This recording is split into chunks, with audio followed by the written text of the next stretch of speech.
Ahoj, vítejte u druhé části videopohledu na PhoneWeb.cz, kde se zaměřujeme na tablet od Google nebo od Asusu, chcete-li, a jedná se samozřejmě o Google Nexus 7 druhé generace, který máme v redakci, a Google Nexus 7 2 si dneska projdeme, co se týče softwaru, a zhodnotíme si ho a srovnáme s konkurencí. Já, Tomáš Svítil, vás tedy vítám u druhé části a začneme softwarem. Google Nexus 7 druhé generace má samozřejmě konkurenční výhodu, protože začínal na Androidu 4.3 Jelly Bean, nicméně nyní už máte možnost stáhnout si Android 4.4.2 KitKat, a právě to je ta konkurenční výhoda, že stále máte aktualizaci na nejnovější verzi Androidu, co zrovna Google vydá. Zároveň zde máte čisté prostředí, to znamená žádné záseky, jako známe například ze samsungáckých tabletů řady Galaxy či Note, nebo Galaxy či Galaxy Note.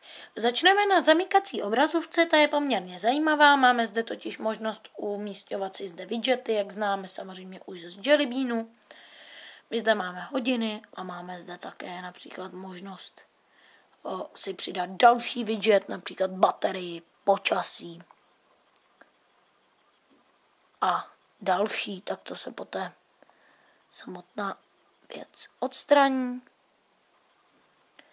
A my zde například, takto se otevře přímo ze zamykací obrazovky Google Now. Samozřejmě musíte zadávat stále heslo a takto se vám právě otevře zmiňované Google Now. Kromě toho už zde v podstatě nic dalšího nehledejte.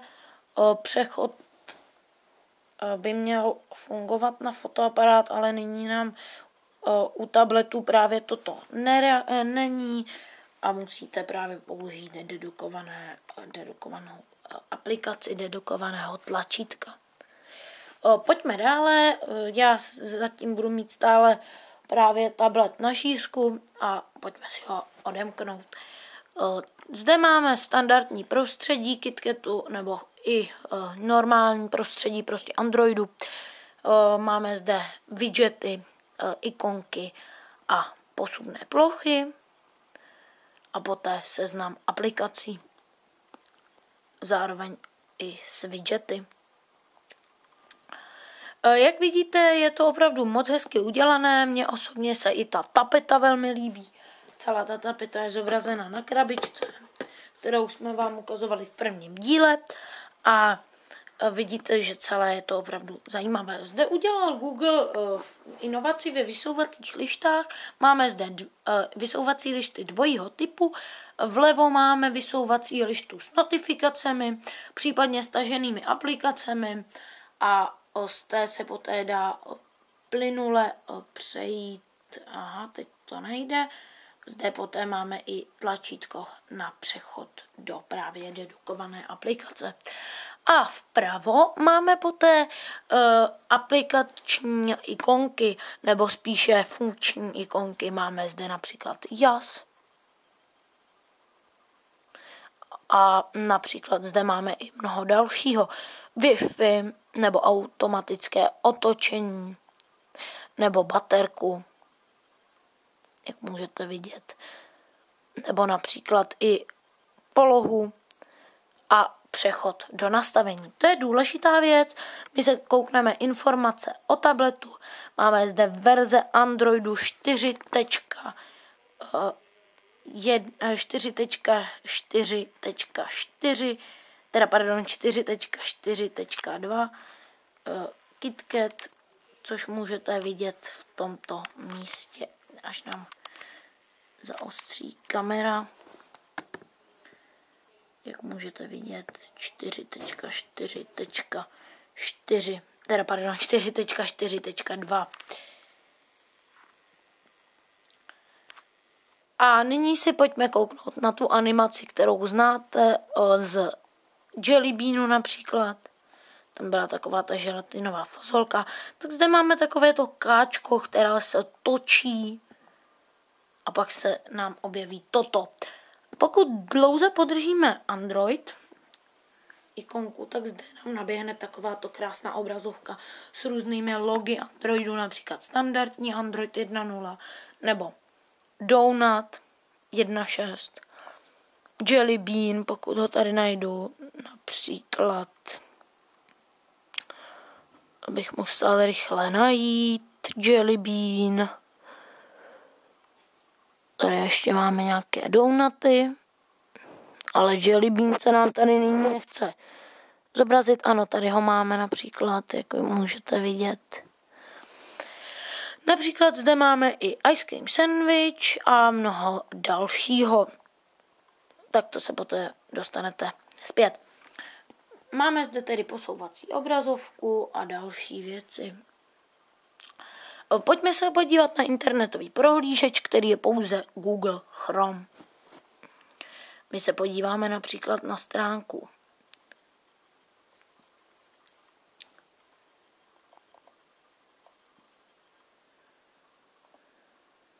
Google a přes Google si vyhledáme náš web phoneweb.cz.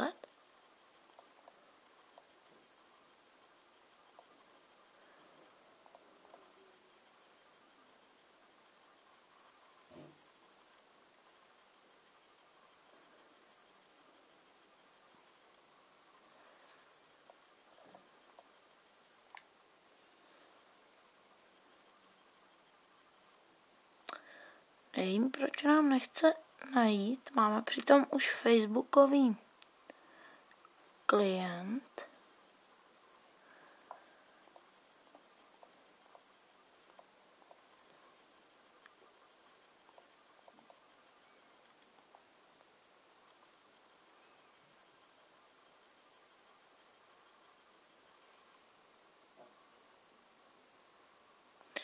Zde se vám omlouvám, tak vyhledáme například mobilenet.cz, náš konkurenční. Zde máme mobilní verzi mobilenetu a můžeme se, myslím, podívat i zde. Verze webu pro PC. Vidíte, že mobilenet je plynulý i na výšku.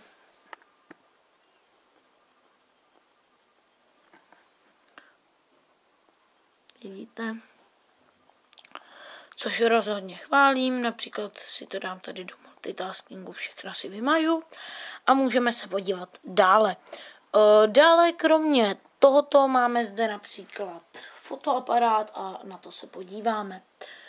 Podíváme se na režimy, máme zde snímač samozřejmě a my si například zde dáme nějaký objekt.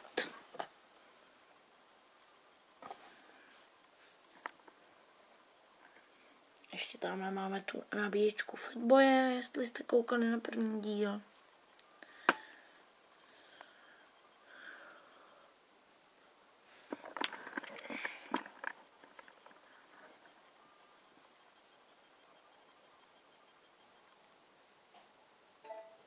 Tímto způsobem je fotka pořízena a nyní vám ukážu, jak se dělá změna režimu.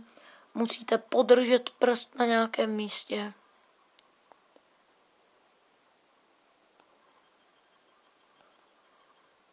Nevím, proč to nyní nejde. Jo, už to tady máme. Vidíte další možnosti, velikost fotografie a další. A například zde máme zajímavou věc, takovou 360 stupňovou panorama fotku, kterou nyní takto pořídím.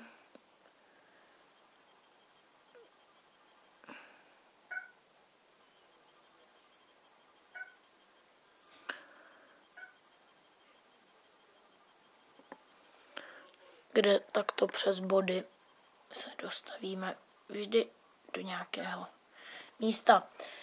Takže toto jenom toto, co se fotoaparátu týče.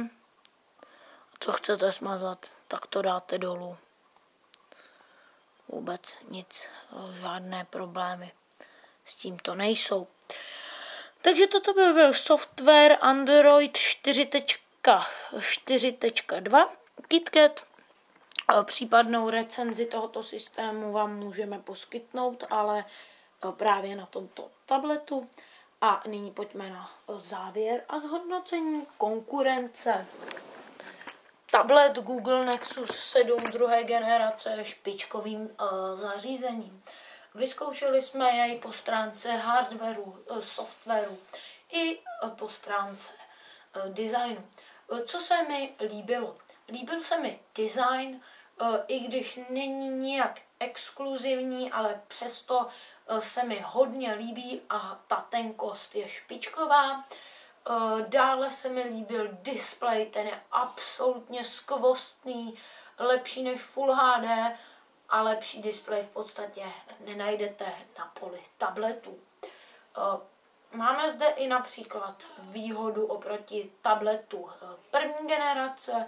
Fotoaparát ten sice nepodává tak hezké výkony, jak bych si možná mohl představovat, protože já hodně slyším na foťáky, ale musím říct, že na 7palcový tablet je to rozhodně špičkový výkon. NFC se mi líbilo se mi bezdrátové nabíjení, stereo reproduktory, dále se mi líbil Android 4.4 KitKat, což se mi opravdu líbí.